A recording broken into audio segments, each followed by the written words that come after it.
엘리야. 말씀의 제목을 엘리야의 부르심과 사명이라는 말씀으로 함께 은혜를 받고자 합니다. 우리는 2025년 한 해를 지나왔습니다. 때로는 평탄할 때도, 때로는 힘들 때도, 견디기 어려울 때도, 또 하나님께 너무나 감사해서 기뻐했던 그런 순간들도 있었을 것입니다.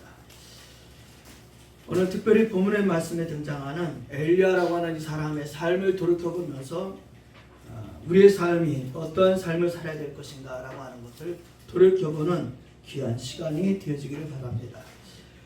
우리는 그 본문에 등장하는 엘리야에 대해서 알고 있습니다. 그런데 엘리야를 생각할 때 우리는 대단한 사람, 우리와 비교가 되지 않는 사람, 이렇게 엘리야를 생각할 수 있습니다.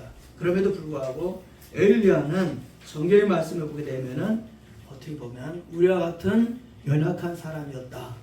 그러한 연약한 사람을 하나님이 들어 쓰셨고, 그러한 모습을 통해서 하나님은 우리 자신도 하나님이 부르시고 우리에게 또한 엘리야에게 사명을 맡기신 것처럼 우리에게도 이 시간에 사명을 맡기시고, 또한 연약할 수 있는 우리들을 엘리야에게 세움을 주셔서 일으켜 세운 것처럼 세움을 주시기를 원하시는 하나님이시다라는 사실을 말씀을 통해서 우리가 깨닫는, 또 하나님의 음성 듣는 거룩한 자리가 되기를 주님의 이름으로 축복합니다. 말씀을 준비하면서 첫째는 하나님이 엘리야를 부르셨다라는 겁니다. 하나님이 엘리야를 부르셨다. 길앗이라고 하는 곳 동네에, 그 길앗은 요단강 동쪽으로, 오늘로 말하면 요르단 북부 지역에 험준한 그런 지역이었습니다.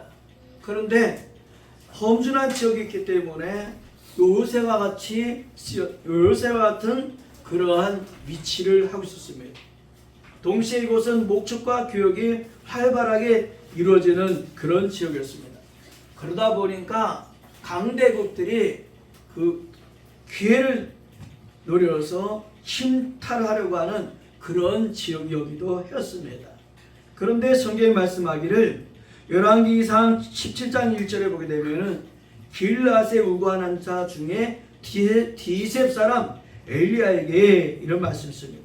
하나님이 이 길앗이라고 하는 보잘것없는 이곳, 또 어떻게 보게 되면 그곳에서도 디셉이라고 하는 알려지지 않은 그런 동네에 살고 있었던 이 엘리야에게 하나님이 찾아오셨다는 거예요. 예루살렘도 아니고 사마리아도 아니고 보잘것없는 그곳에 하나님이 찾아오셨다. 사실은 이 당시 아방 주변에는 많은 지도자들이 있었을 것입니다. 어떻게 보게 되면 지역에 정통했던 그런 사람들, 문화나 외교나 정치에 정통했던 사람들, 그런가 하면은 아합의 왕을 섬기는, 그래서 바알과 아세라를 섬기는 제사장들도 있었을 것이고, 그리고 또 다른 숨어있는 하나님을 섬기는 그러한 지도자들이 있었을 것입니다.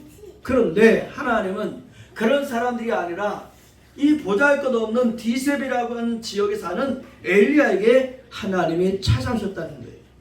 사랑하는 성도 여러분, 우리는 세상에서 뛰어난 사람들, 뭔가 갖춰진 사람들, 준비된 사람들, 이런 사람들을 하나님이 사용하실 것이다 라는 생각을 하지만 하나님은 아니었다는 거예요.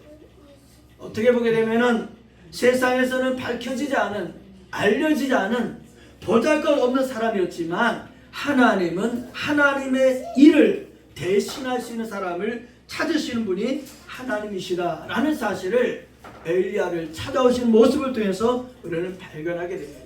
사랑하는 성도 여러분, 오늘 저와 여러분의 삶을 통해서 하나님이 찾아오실 수 있는, 하나님이 하나님의 일을 대신해서 맡겨줄 수 있는, 하나님의 편에서 설 수 있는 그런 저와 여러분 되기를 예수님의 이름으로 축복합니다. 에레미야 1장 1절에 보게 되면 그는 가문이 있었습니다. 배경이 있었습니다. 그의 아버지는 제사장이었습니다. 그리고 그런 제사장이라고 하는 아버지의 배경이 있었습니다. 그런 에레미야를 하나님은 찾으셨습니다. 언제부터? 성경의 말씀을 보게 되면 이렇게 표현합니다. 네가 모태에 짓기 전에 내가 너를 알았고 내가 배에서 나오기 전에 내가 너를 성별해서 내가 너를 선지자로 세웠다. 이런 경우도 있지만 엘리야처럼 아무런 배경이 없는 자기 집안에 하나님을 전혀 모르는 그런 집안의 엘리야에게도 하나님은 찾아오신다는 거예요. 사랑하는 성도 여러분, 오늘 저 여러분들이 하나님 앞에 이런 마음을 갖게 되기를 바랍니다. 하나님이 찾으시는 그런 심령을 허락해 주시옵소서. 근데 우리 마음이 하나님에 대해서 사모함이 아니라 세상으로 가득 찬다고 한다면 우리의 마음에 하나님이 찾아오실 수 없을 겁니다. 중요한 것은 열왕기상 17장에 보게 되면 하나님은 엘리야에게 찾아오시고 그 엘리야에게 말씀하십니다. 그런데 어떤 모습을 말씀하시느냐? 열왕기상 17장 2절 이하에 보게 되면 이렇게 말씀합니다. 엘리야야, 너는 여기를 떠나서 동쪽으로 가서 요단 앞 그린 시냇가에 숨어라. 여러분, 하나님은 찾아오셨는데 말씀을 하시는데 뭐라고 말씀하시냐? 너는 지금 피해가라 이 말이에요. 그래서 요단 앞에 그린 시냇가에 너는 숨어 있어라. 그러면 내가 까마귀들을 명령해서 너에게 먹이를 줄 것이다. 이렇게 말씀합니다. 여러분, 어떻게 보기에도 하나님의 부르심이 보잘것없는 부르심 같아요. 그것도 가서 숨으라는 거예요. 그리고 거기 가서 숨게 되면은 내가 까마귀들을 명령해서 너에게 먹이를 줄 것이다. 이렇게 말씀해요. 그것으로 끝나지 않습니다. 열왕기상 17장 8절에 보게 되면은 이제 그런 기간이 지난 다음에 하나님 이제는 엘리야에게 너는 사르밧 과부에게로 가라. 이렇게 말씀하세요. 여러분, 뭔가 힘 있는 사람, 뭔가 배경이 있는 사람, 능력 있는 사람이 아니라 지금으로 보게 되면은 정말 보잘것없는 그런 사르밧에 있는 그 과부의 집에 가서 거기서 너는 내 생명을 연명해라, 유지해라, 이런 말씀이 되는 거예요. 결국에는 엘리야는 그 말씀대로 그렇게 표현합니다. 열왕기상 17장 10절에 보게 되면 이렇게 말씀합니다.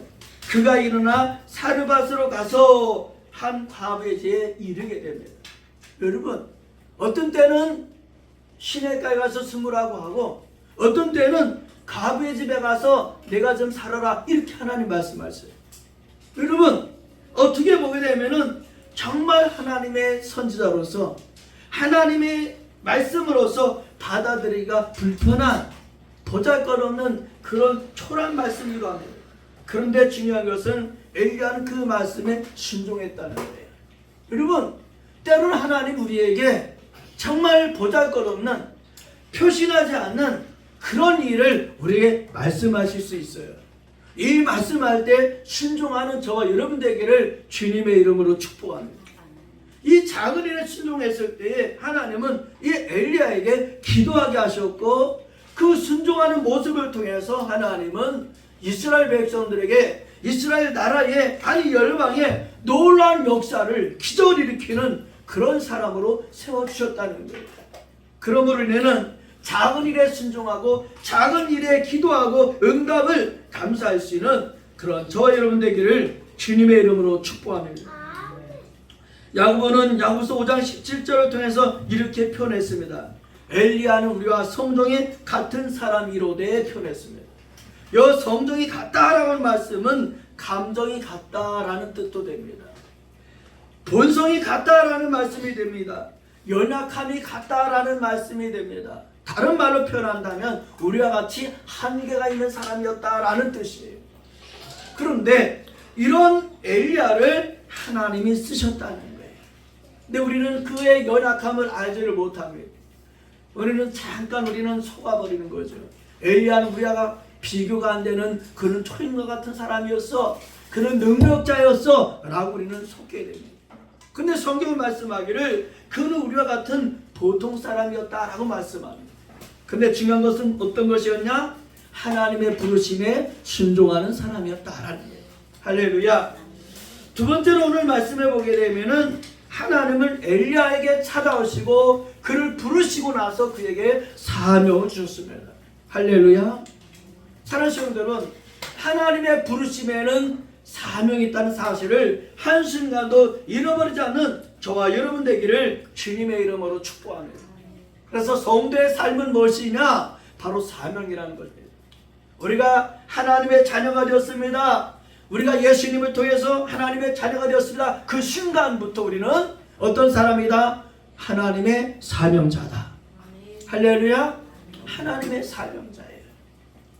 하나님의 사명자는 열왕기상 18장 1절 2절의 말씀을 보게 되면은 하나님의 말씀이 엘리야에게 임했습니다.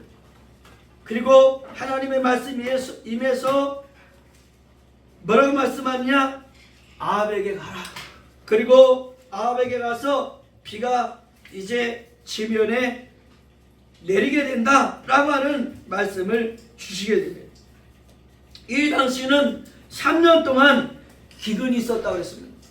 하나님이 비를 내리지 않으셔서 비가 내리지 않고 이제 이슬이 내리지 않아서 기근이 있었다고 했습니다. 그런데 이럴 때에 아합은 이제 엘리야를 찾아 나서게 됩니다. 그 엘리야가 저주를 해서 비가 내리지 않는다고 그렇게 생각하고 이제 엘리야를 붙잡아 나서게 됩니다. 그럴 때 엘리야는 하나님의 말씀을 따라서 아방을 찾아 나서게 됩니다. 그리고 이제 만나게 되었습니다. 아합이 엘리야를 향해서 말합니다. 이스라엘을 괴롭게 하는 엘리야야 라고 엘리야를 탓하게 됩니다. 그러자 엘리야가 말합니다. 내가 이스라엘을 괴롭게 한 것이 아니라 당신과 당신의 아버지 집이 이스라엘을 괴롭게 했습니다.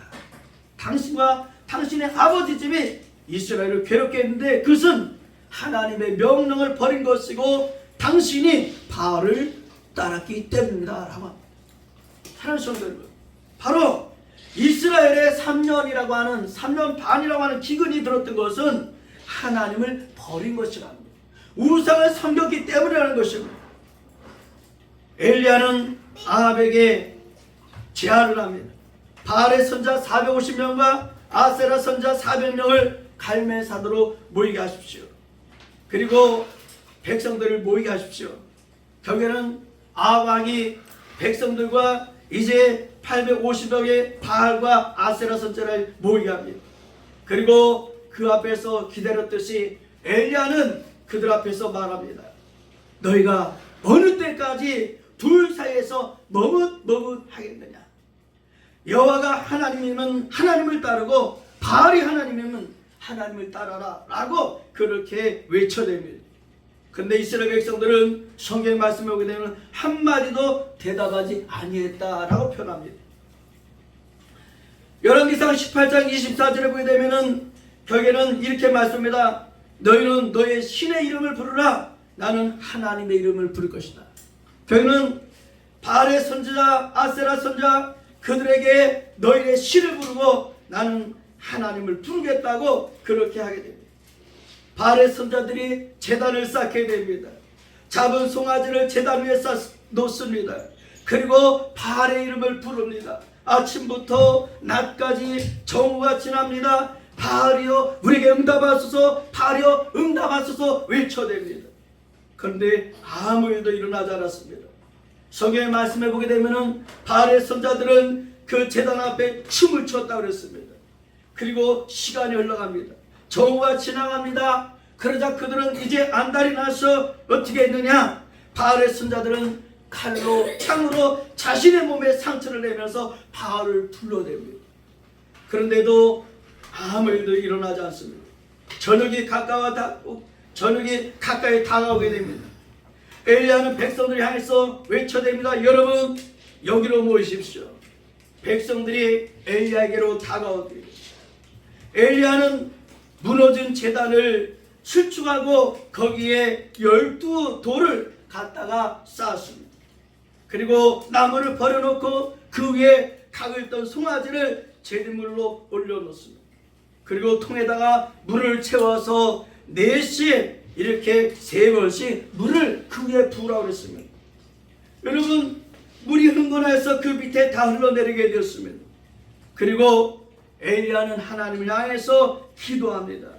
아브라함과 이삭과 이스라엘의 하나님 여호와여, 응답하옵소서. 하나님께서 이스라엘의 하나님이신 것과 내가 주의 종인 것과 내가 주의 말씀대로 이 모든 일을 행하는 것을 하나님 알게 하옵소서. 하나님 응답하옵소서. 응답하옵소서. 38절의 말씀에 보면은 하나님의 불이 내려서 번제물과 나무와 돌과 흙을 다 태웠다고 그랬습니다. 도랑의 불까지 다 태워버렸다고 했습니다. 그리고 모든 백성들이 하나님, 그가 하나님이다 라고 백성들이 이구동성으로 하나님 앞에 고백을 하게 됩니다. 사랑하는 성도 여러분, 갈멜산의 기적은 하나님의 역사의 현장이었습니다. 오늘 저와 여러분의 삶을 통해서 엘리야가 기도할 때에 하나님이 들어주신 것처럼 우리의 삶의 현장이 하나님의 기적의 장소가 되기를 예수님의 이름으로 축복합니다. 우리의 삶을 통해서, 우리의 모든 일을 통해서 하나님의 일이 드러나는 일, 이것이 사명자의 길이 될 줄로 믿습니다. 오늘 저와 여러분의 삶이 이렇게 되어지기를 바랍니다. 성경을 말씀합니다. 너는 어느 때까지 두 사이에서 머뭇하겠느냐. 오늘 사랑하는 성도 여러분, 2025년을 살아오면서 우리는 하나님을 구할 때도 또 하나님이 아니라 내 수단과 방법 아니면 세상을 향한 것도 있었습니다. 그런데 오늘 주님은 말씀합니다. 너는 두 사이에서 머뭇하고 있지 않는가. 세 번째는 오늘 말씀해 보게 되면 엘리야의 낙심하는 모습이 그 위에 등장하게 됩니다. 사랑하는 성도 여러분, 하나님의 자녀를 할지라도 낙심할 수 있습니다. 우리가 은혜를 많이 받았어도, 기도를 했어도 우리는 낙심할 수 있습니다. 엘리야는 이세벨이 자신을 죽이겠다고 하는 소리를 듣고 나서 크게 낙심하였습니다. 그래서 말씀 열왕기상 19장 3절에 보게 되면 이렇게 표현합니다. 그가 이 형편을 보고 일어나 자기의 생명을 위해서 도망하여 유다에 속한 부엘세바에 이르러, 이렇게 표현합니다. 갈멜산에서 부엘세바까지 거리는 직선으로 160km 내지는 그 이상이 됩니다. 실제로 사람이 걸어간다고 하는 200km가 되는 거리입니다. 그런데 이세벨이 자신을 죽이겠다는 그 소리를 듣고 나서 200km가 되는 그 거리를 도망해서 피해가는 겁니다. 자기가 갈 수 있는 한 이세벨을 멀리 피하는 그런 나약한 엘리야의 모습을 보게 됩니다. 그리고 로덴나무 아래서 그는 하나님 앞에 죽기를 소원합니다. 하나님, 이제 넉넉하니 내 생명을 거둬주세요. 나도 내 조상들보다 낫지 못합니다 라고 하나님 앞에 낙심한 모습을 갖게 됩니다. 사랑하는 성도 여러분, 이 낙심에 있는 엘리야, 어떻게 보게 되면 자기는 실패했다고 표현할 수 있을 것입니다. 근데 하나님은 그러한 로뎀나무 아래에 있는 엘리야에게 찾아오십니다. 여러분, 우리는 실패했을 때 그 자리가 하나님이 찾아오는 자리라는 사실을 알게 되기를 바랍니다. 내가 낙심했을 때 바로 그 자리가 하나님을 찾는 자리요, 하나님이 오시는 자리고 하나님을 만나는 자리가 될 줄로 믿습니다. 열왕기상 19장 5절에 보게 되면은 로덴나무 아래서 누워 이제 지쳐서 잠들어 있는 엘리야였습니다. 그런데 천사가 그를 어루만지면서 그렇게 말합니다. 일어나 먹어라. 그리고 이제 엘리야는 깨어서 보니까 머리맡에 숯불에 구워있는 떡과 물 한 병이 있는 것을 보게 됩니다. 그것을 먹고 또 다시 잠들었습니다. 근데 다시 천사가 와서 깨웁니다. 어루만지면서 말합니다. 일어나 먹으라. 내가 갈 길을 다 가지 못할까 걱정된다. 사랑하는 성도 여러분, 하나님은 엘리야에게 네가 왜 그랬느냐, 너가 왜 피했느냐 라고 말씀하지 아니하시고 일어나 먹으라고 말씀합니다. 사랑하는 성도 여러분, 오늘 저 여러분이 피곤해서 지쳐있을 때, 연약해졌을 때 너가 왜 그랬느냐가 아니라 다시금 일어나라는 겁니다. 사랑하는 성도 여러분, 오늘 저와 여러분이 그런 하나님의 사람이 되기를 주님의 이름으로 축복합니다. 엘리야는 말합니다. 나만 혼자 남았다고. 나만 혼자 남았다고. 그런데 하나님은 혼자 남은 것이 아니라 그렇게 말씀하시죠. 어떻게 말씀하십니까? 열왕기상 19장 18절에 보게 되면은 내가 이스라엘 가운데 7,000명을 남겨두었다. 할렐루야. 저는 말씀을 준비하면서 그런 마음을 갖게 됩니다. 사랑하는 성도 여러분, 우리는 뭔가 어떤 일을 하게 될 때에 나만 하는 것 같습니다. 그런데 성경 말씀하기를 이스라엘 가운데 7,000명을 남겨뒀다라고 말씀합니다. 바알에게 무릎 꿇지 아니하고 바알에게 입맞추지 않은 사람을 7,000명을 남겨뒀다라고 말씀합니다. 사랑하는 성도 여러분, 오늘 우리는 하나님 앞에 기도하는 하나님이 남겨둔 사람이 되기를 주님의 이름으로 축복합니다. 또한 이것으로 엘리야의 삶이 끝나는 것이 아니라 열왕기상 19장 21절에 보게 되면은 엘리야의 뒤를 이어서 다시 준비되고 있는 사람 엘리사를 준비하고 있었습니다. 사랑하는 성도 여러분, 하나님은 하나님의 사람을 시대마다 준비하고 계신다는 거예요. 오늘 하나님이 준비하는 하나님의 사람이 되기를 주님의 이름으로 축복합니다. 우리 속에서 엘리사가 나오고 우리들의 기도 속에서 엘리사가 나오고 우리의 삶 속에서 엘리사가 나올 수 있도록 하나님은 준비하신다는 거예요. 그럼 우리는 어떤 사람이 되어야 되느냐? 우리는 일어나야 됩니다. 할렐루야. 로데나무 아래서 있는 것이 아니라 이제는 일어나서 하나님 원하시는, 하나님이 이르시는, 인도하시는 그 자리까지 나가는 저와 여러분 되기를 주님의 이름으로 축복합니다. 성경에는 수많은 낙심했던 사람들이 등장합니다. 시편 42편 5절에 보게 되면 고레 자손들이 그렇게 노래하고 있습니다. 내 영혼아 어찌해서 네가 낙심하느냐. 그런가 하면 또다시 42편 11절에서도 그렇게 고백합니다. 내 영혼아 내가 어찌해서 낙심하며 어찌해서 내 속에서 불안해하느냐. 사랑하는 성도 여러분, 우리는 세상을 바라볼 때 나의 조그망 때문에, 세상을 바라보고 그 큰 세상 앞에서 나의 초라함 때문에 우리는 불안해지고 낙심해집니다. 그러나 성경을 말씀합니다. 너는 하나님께 소망을 두라. 할렐루야. 우리 자신을 보면은 우리는 낙심합니다. 그러나 하나님의 계획, 하나님의 손길을, 하나님의 소망을 바라볼 때 우리는 약한 자가 아니라 강한 자가 된다는 거예요. 그리고 우리와 성경이 같았던 엘리야를 하나님은 위대한 하나님 역사를 위해서 쓰시는 하나님이셨습니다. 그러므로 2025년 어떻게 살아왔든지 간에 바로 오늘 송구영신 예배를 통해서 하나님이 새롭게 세워주시는 저와 여러분 모두가 되어지기를 예수님의 이름으로 축복합니다. 기도하겠습니다.